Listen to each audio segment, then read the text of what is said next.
പഠിപ്പിക്കുന്ന പ്രിയപ്പെട്ട റേച്ചൽ സാറിന് എല്ലാവിധ ആശംസകളും നേരുകയാണ്. അതോടൊപ്പം ശിഷ്ടകാലം സാറിന് എല്ലാവിധ സൗഭാഗ്യങ്ങളും ആയുരാരോഗ്യവും ജഗദീശ്വരൻ നൽകട്ടെ എന്ന് പ്രാർത്ഥിക്കുന്നു.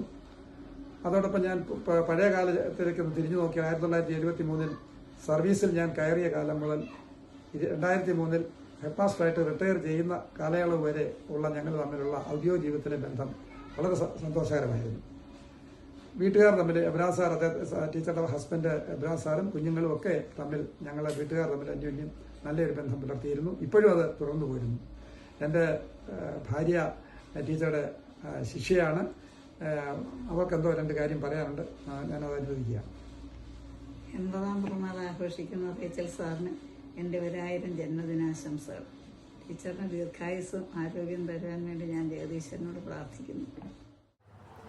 ബർത്ത്ഡേ ആഘോഷിക്കുന്ന റേച്ചലിന് എൻ്റെ എല്ലാ ആശംസകളും നേരുകയാണ്.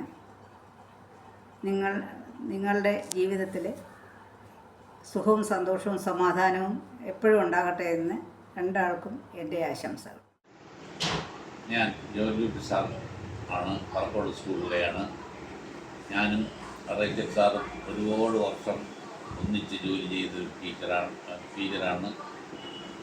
പിന്നീട് എൻ്റെ മക്കളെ പഠിപ്പിച്ചു.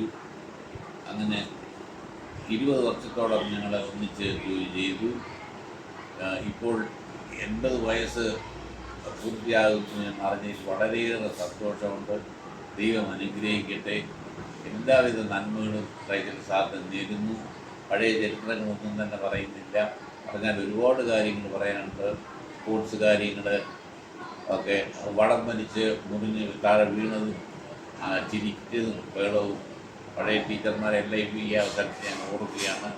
എന്തായിരുന്നാലും ആരോഗ്യത്തോടുകൂടി ദീർഘനാൾ ജീവിക്കാനുള്ളതായ അവസരം ദൈവം തരട്ടെ എന്ന് പ്രാർത്ഥിക്കുന്നു. ഞാൻ രാധാമണി. 20 വർഷക്കാലം റേച്ചൽ സാറിൻ്റെ സഹപ്രവർത്തകയായിരുന്നു. വളരെ സന്തോഷകരമായ ഒരു അന്തരീക്ഷമാണ് ഞങ്ങൾക്ക് സ്കൂളിലുണ്ടായിരുന്നത്. റേച്ചൽ സാറിനെ കുറിച്ച് പറഞ്ഞാൽ ഞങ്ങളുടെ സ്കൂളിൻ്റെയും സ്റ്റാഫ് റൂമിൻ്റെയും ഒക്കെ നിറസാന്നിധ്യമായിരുന്നു റേച്ചൽ സാർ എന്ന് തന്നെ പറയാം. ചിരിച്ച മുഖത്തോടുകൂടി അല്ലാതെ റേച്ചൽ സാറിനെ കണ്ടിട്ടേ ഇല്ല. അത് വെറും ചിരിയല്ല, തെളിഞ്ഞ ചിരി, തെളിഞ്ഞ സംസാരം, സ്നേഹത്തോടു കൂടിയുള്ള സംസാരം, അതുപോലെ തന്നെ നർമ്മ സംഭാഷണം, വളരെ രസകരമായ രീതിയിൽ കാര്യങ്ങൾ സംസാരിക്കാൻ സാറിന് പ്രത്യേകിച്ച് ഒരു കഴിവുണ്ടായിരുന്നു. ആ കഴിവ്, സ്നേഹപൂർണ്ണമായ പെരുമാറ്റം, നർമ്മ സംഭാഷണം, അതൊക്കെയാണ് സാറിനോടൊരു പ്രത്യേക ഇഷ്ടം എനിക്ക് തോന്നാൻ കാരണമായിട്ടുള്ളത്. സ്റ്റാഫിനോട് മാത്രമല്ല, കുട്ടികളോടും സാറ് അതേ രീതിയിലാണ് പെരുമാറിയിരുന്നത്. ഒരു ബോയ്സ് സ്കൂൾ എന്ന നിലയ്ക്ക് പലപ്പോഴും പ്രശ്നങ്ങൾ, കുട്ടികൾ തമ്മിലുള്ള പ്രശ്നങ്ങൾ, അടിപിടി, അങ്ങനെയുള്ള പലതരം പ്രശ്നങ്ങളുണ്ട്. എല്ലാവർക്കും എപ്പോഴും ടെൻഷനാണ്, എപ്പോഴും പ്രശ്നങ്ങൾ, കംപ്ലയിൻസ് ഒക്കെയാണ്. പക്ഷേ റേച്ചൽ സാറിനെ അങ്ങനെ അതുമായിട്ട് ബന്ധപ്പെട്ട് അങ്ങനെ ഒരു ടെൻഷൻ അടിക്കുന്ന അവസ്ഥയിൽ ഞാൻ കണ്ടിട്ടേ ഇല്ല. കാരണം അങ്ങനെ എന്തെങ്കിലും ഉണ്ടെങ്കിൽ തന്നെ ക്ലാസ്സിൽ വെച്ച് കുട്ടികളെ തൊട്ട് തലോടി സ്നേഹമായിട്ടൊക്കെ അത് അവിടെ വെച്ച് തന്നെ പരിഹരിക്കാൻ സാറിനൊരു പ്രത്യേക കഴിവുണ്ടായിരുന്നു. അതുപോലെ തന്നെ എന്നോട് സംസാരിക്കുമ്പോഴൊക്കെ പലപ്പോഴും കുഞ്ഞേ കുഞ്ഞേ എന്ന് വിളിച്ചാണ് സംസാരിക്കുന്നത് സാറ്. അതങ്ങനെയല്ലയോ കുഞ്ഞേ, അതെന്താ കുഞ്ഞേ ഇങ്ങനെ, അങ്ങനെ ഒരു രീതിയിലാണ് സാർ സംസാരിക്കുന്നത്. അപ്പോഴൊക്കെ ഒരു സഹോദരിയുടെ സ്നേഹവും വാത്സല്യവുമാണ് എനിക്ക് അനുഭവപ്പെട്ടിട്ടുള്ളത്. ആകെക്കൂടി പറഞ്ഞാൽ എനർജറ്റിക്, പ്ലസൻറ്റ്, ഫ്രണ്ട്ലി എന്നൊക്കെയുള്ള വിശേഷണങ്ങൾ റേച്ചൽ സാറിന് വളരെയധികം അനുയോജ്യമാണെന്നാണ് എൻ്റെ വിശ്വാസം. എബ്രഹാം സാറ് മാന്യനും സ്നേഹസമ്പന്നനുമാണ് അദ്ദേഹം. ഈ അടുത്ത കാലത്ത് കുറേ നാളത്തെ ഒരു ഗ്യാപ്പിന് ശേഷമാണ് ഞങ്ങൾ കാണാനിടയായത്.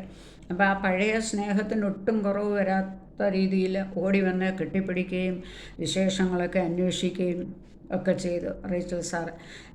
എബ്രഹാം സാർ വളരെ കൗതുകത്തോടുകൂടി ഇതൊക്കെ നോക്കിക്കാണുകയും സാറും ഞങ്ങളുടെ സൗഹൃദ സംഭാഷണത്തിൽ പങ്കുചേരുകയൊക്കെ ചെയ്തു. അപ്പം അങ്ങനെയുള്ള ആ സന്തോഷം ഇപ്പോൾ 80ൻ്റെ നിറവിൽ റേച്ചൽ സാറിനെ എത്തിച്ചിരിക്കുകയാണ്. ഈ അവസരത്തിൽ സാറിന് എല്ലാവിധ ഐശ്വര്യങ്ങളും നേരാൻ ഞാൻ ആഗ്രഹിക്കുന്നു. ആരോഗ്യത്തോടുകൂടിയുള്ള ദീർഘായുസ് സാറിനുണ്ടാകട്ടെ എന്ന് സർവേശ്വരനോട് പ്രാർത്ഥിക്കുന്നു. സാറിനും കുടുംബത്തിനും എല്ലാവിധ നന്മകളും സമാധാനവും സന്തോഷവും ശേഷിച്ച ജീവിതത്തിൽ ഉണ്ടാകട്ടെ എന്ന് സ്നേഹപൂർവ്വം ആശംസിക്കുന്നു. എപ്പോഴും പുഞ്ചിരിച്ചുകൊണ്ട് മനസ്സിൽ നിന്നും മായാതെ നിൽക്കുന്ന എൻ്റെ പ്രിയ സുഹൃത്തിന് 1000 ജന്മദിനാശംസകൾ. Many more happy returns of the day.